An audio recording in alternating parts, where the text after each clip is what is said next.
Student जितने बच्चे class 10th में और सामाजिक विज्ञान का पेपर देने वाले हैं, सामाजिक विज्ञान के पेपर में मानचित्र भरने के लिए देता है। मेरे प्यारों जो कितने नंबर के लिए 10 नंबर के लिए देता है। और आज की इस वीडियो में कंप्लीट आप लोगों को मानचित्र भर के दिखाने वाला हूं। अभी मेरे पास चार मानचित्र है और जितने इंपॉर्टेंट क्वेश्चन है सारे के सारे क्वेश्चन को मैं यहाँ पे भर के आप लोगों को दिखाने वाला हूं। एक भी प्रश्न छोड़ने वाला नहीं है मेरे प्यारों। और इस वीडियो से मेरे प्यारों इसमें कम से कम 10 और इसमें 10 कम से कम 20 प्रश्न सॉल्व कराने वाला हूं मानचित्र वाला, जो कि इंपॉर्टेंट है और इससे बाहर आपके एग्जाम में नहीं आएगा। इतना तैयार कर लो मेरे प्यारों, 10 नंबर आपका क्लियर है, क्योंकि मानचित्र वाला फिक्स टॉपिक आता है मेरे प्यारों, ये फिक्स होता है। बस सही नाम आपको मालूम होना चाहिए, सही उसका लोकेशन मालूम होना चाहिए, बस काम आपका बन जाएगा, 10 नंबर क्लियर हो जाएगा मेरे प्यारे बच्चों। चलिए मैं फटाफट सबसे पहले एक मानचित्र लेकर यहां पे दिखाता हूं। एक मानचित्र मेरे पास आ गया, इसके बाद मैं प्रश्न दिखाऊंगा, प्रश्न कहां से बनते हैं। देखिए ये है मेरे प्यारे बच्चों प्रश्न, ठीक है, ध्यान से आप लोग समझिएगा। बहुत आसान तरीके से बताऊंगा, इतना आसान बताऊंगा मेरे प्यारे बच्चों कि बिल्कुल मेरे प्यारे इतना आसान पूरे YouTube चैनल पे आप लोगों को कोई नहीं बताया होगा मानचित्र भरने का तरीका। अब मेरे प्यारे प्रश्न संख्या 29 का क आता है, उसमें बोल रहेगा ऑलरेडी कि निम्नलिखित स्थानों को भारत के दिए गए रेखा मानचित्र पे इस चिन्ह के द्वारा नाम सहित दर्शाई और सही नाम तथा सही अंकन के लिए आधे आधे अंक निर्धारित है।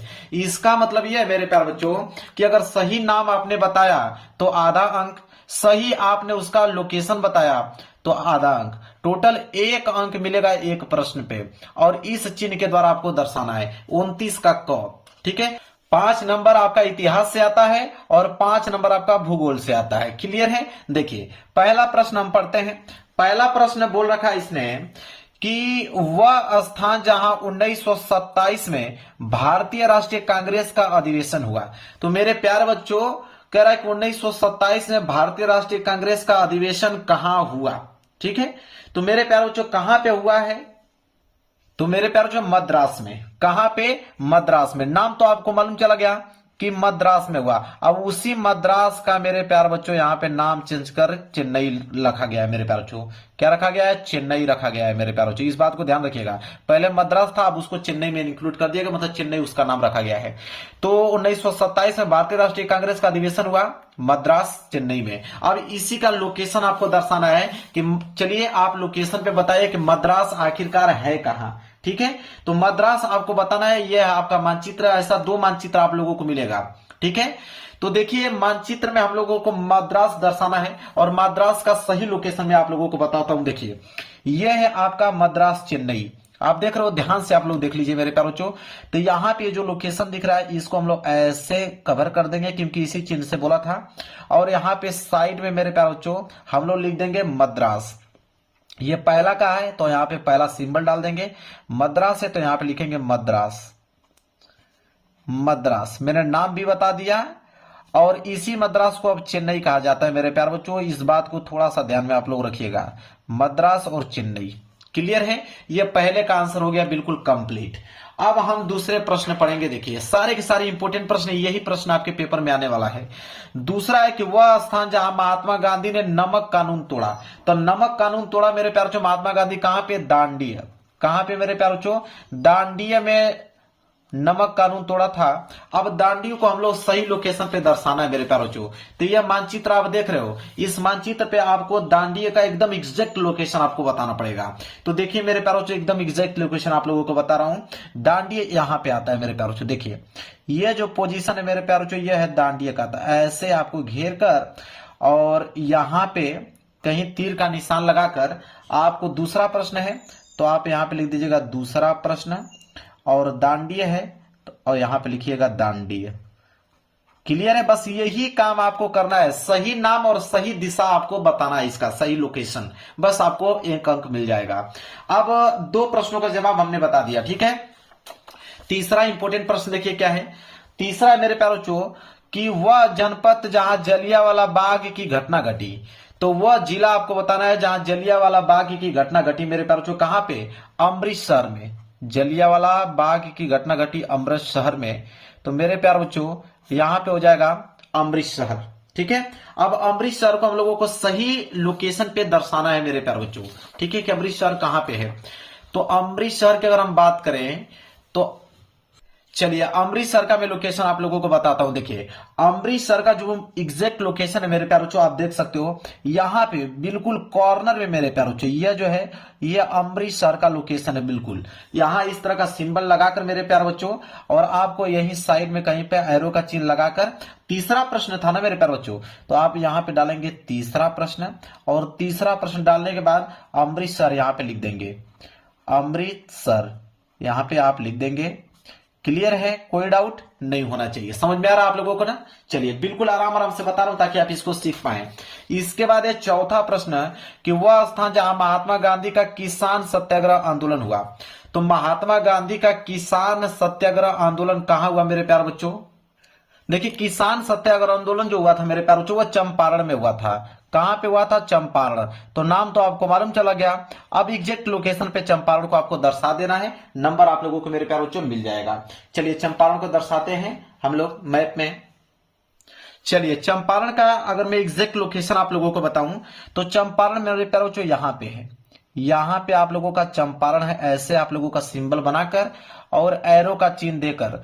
चौथा प्रश्न है मेरे प्यारे बच्चों चौथा, तो यहां पे आप चौथा लिख दोगे।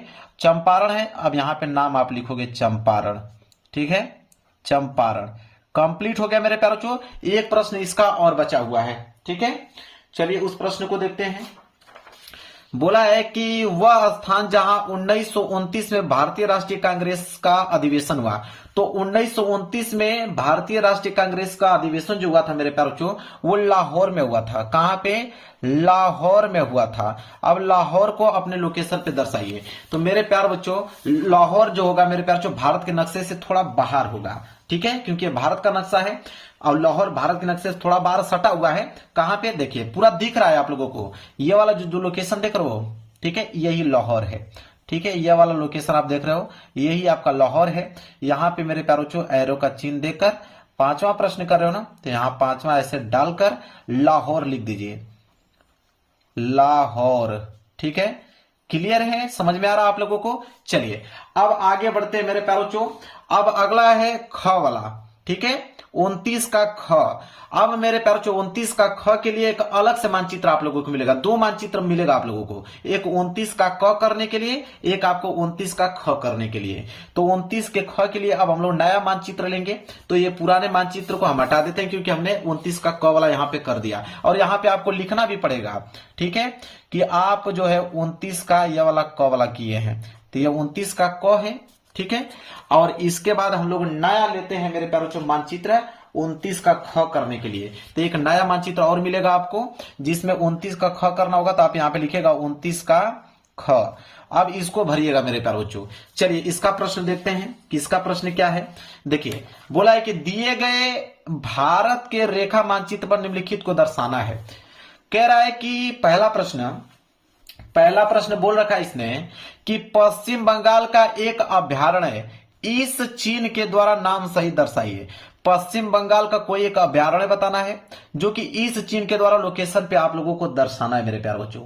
तो पश्चिम बंगाल का अभयारण्य की अगर हम बात करें तो वल्लभपुर। ठीक है, वल्लभपुर मेरे प्यारे बच्चों नोट कर लीजिए, क्या है? वल्लभपुर। ठीक है, अब मेरे प्यारे बच्चों इसी को हमें क्या करना है? लोकेशन पे दर्शाना है। तो ये नया मानचित्र आ गया, इसी पे हम लोगों को दर्शाना है कि वल्लभपुर है क्या। और चिन्ह बोला था कि वर्ग के चिन्ह से हमें दर्शाना है। चलिए इसका एग्जैक्ट लोकेशन हम लोग देखते हैं मेरे प्यारे बच्चों। तो इसका एग्जैक्ट लोकेशन यहां पे है, यहां पे आपको वर्ग बना देना है।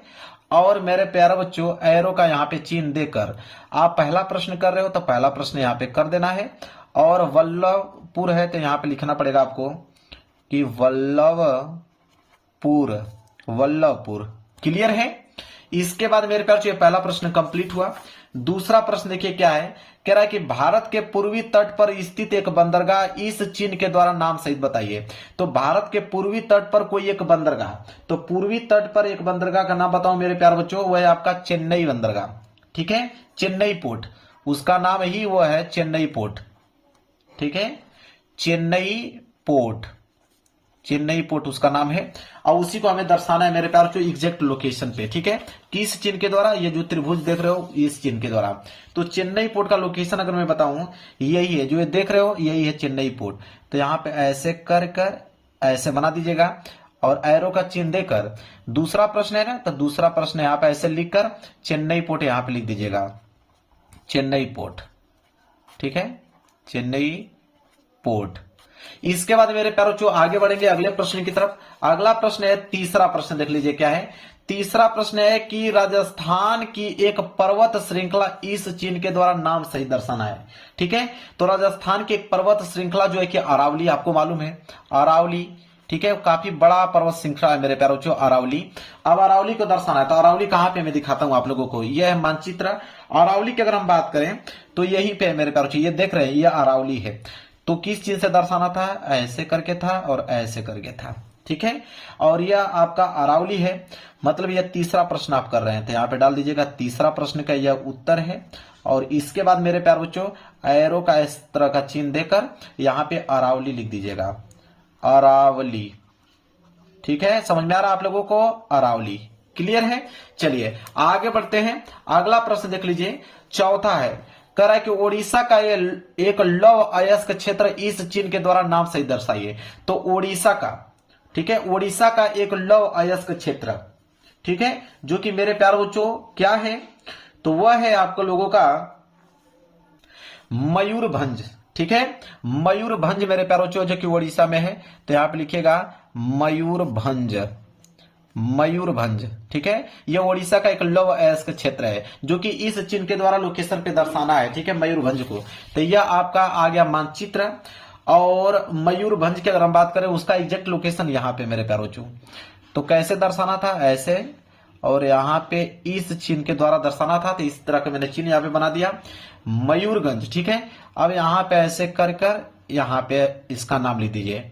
चौथा है तो आप लिखेंगे यहां पे चौथा मयूरगंज, तो यहां पे लिखेंगे मयूरगंज।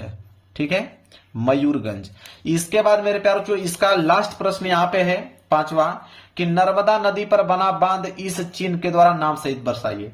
तो नर्मदा नदी पर कोई एक बांध, तो नर्मदा नदी पर बांध मेरे प्यारे बच्चों सरदार सरोवर बांध, आपको मालूम होगा सरदार सरोवर बांध, सरदार सरोवर बांध। यह है आपका नर्मदा नदी पे, जो कि इस चिन्ह के द्वारा दर्शाना है। तो नर्मदा नदी का अगर मैं लोकेशन आपको बताऊं, तो नर्मदा नदी का जो एग्जैक्ट लोकेशन है मेरे प्यारे बच्चों, वो यहां पे है, यहां पे नर्मदा नदी है। तो ऐसे करना था और ऐसे करना था, उसका इस तरह का सिंबल बनाना है, एरो का चिन्ह दे देना है। पांचवा प्रश्न कर रहे हो तो पांचवा, और यहां पे लिखना पड़ेगा सरदार सरोवर बांध, सरदार सरोवर बांध। क्लियर है मेरे प्यारों, समझ में आ रहा है आप लोगों को, इससे बाहर आपके एग्जाम में नहीं आएगा। तो यहां तक मेरे